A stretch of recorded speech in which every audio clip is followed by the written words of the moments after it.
जय श्री कृष्णा दोस्तों, मैं रीनू गुप्ता ज़िंदगी बनाए आसान चैनल में आपका स्वागत करती हूँ। बेलपत्र न सिर्फ पूजा के काम आता है बल्कि इसके कई और कितने फायदे हैं। आयुर्वेद में बेल को औषधि के रूप में बताया गया है। भगवान शिव जब विष के प्रभाव से अचेत हो गए थे तब उनकी चेतना को वापस जगाने के लिए कई तरह की बूटियों और पत्तों का प्रयोग किया गया था। बेलपत्र भी उनमें से ही एक है। बेलपत्र की औषधीय गुण ही इसे शिव रूप और शिव का प्रिय बनाते हैं। शिव पुराण में बेल की बड़ी महिमा बताई गई है। इसकी छाया में बैठकर स्नान करने, भोजन करने और करवाने से मनुष्य के सभी पापों से मुक्त हो जाता है।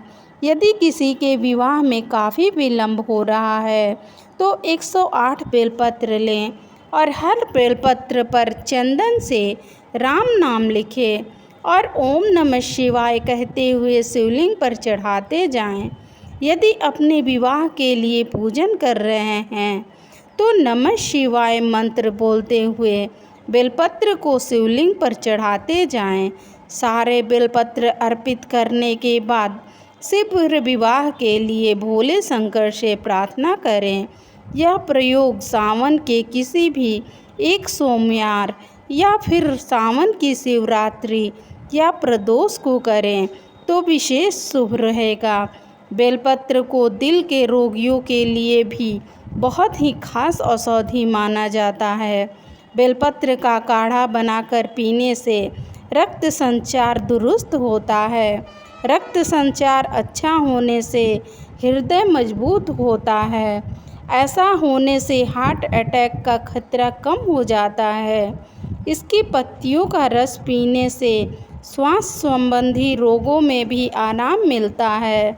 इसी तरह की कई आयुर्वेदिक मान्यताएं हैं। अगर किसी कारण गर्मी की वजह से आपके मुंह में छाले हो जाएं, तो बेल की ताज़ी पत्तियों को मुंह में रखकर चबाने से बहुत लाभ मिलता है। ऐसा लगातार 2-3 दिन करने से मुंह के छाले समाप्त हो जाते हैं। बेल के 8 पत्ते 8 दिन तक बासी नहीं माने जाते। इतना ही नहीं, शिव जी पर चढ़े हुए बेलपत्र को धोकर फिर से भी आप चाहें तो उन्हें अर्पित कर सकते हैं। अगर आपके पास ताज़े बेलपत्र न हो तो घर में किसी को बुखार है तो बेल की पत्तियों का काढ़ा बनाकर रोगी को देने से आराम मिलता है। यदि आपको कभी मधुमक्खी, बर और ततैया काट ले तो कटे हुए स्थान पर बेलपत्र का रस लगाने से राहत मिलती है।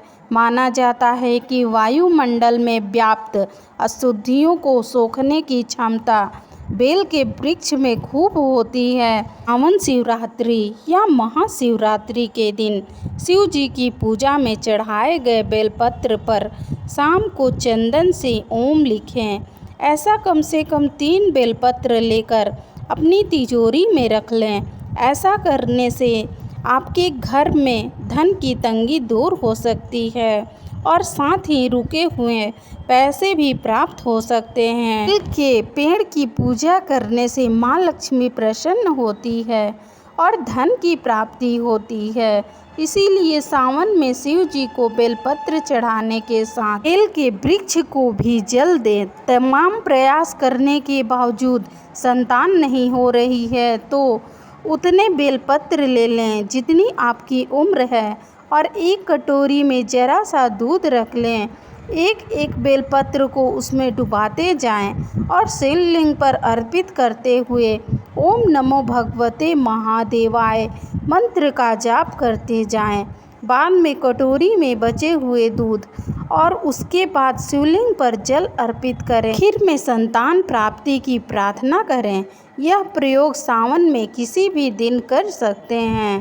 दोस्तों, मेरी दी गई जानकारी आपको ज़रा सी भी अच्छी लगी हो तो वीडियो को लाइक, शेयर और चैनल को सब्सक्राइब करें।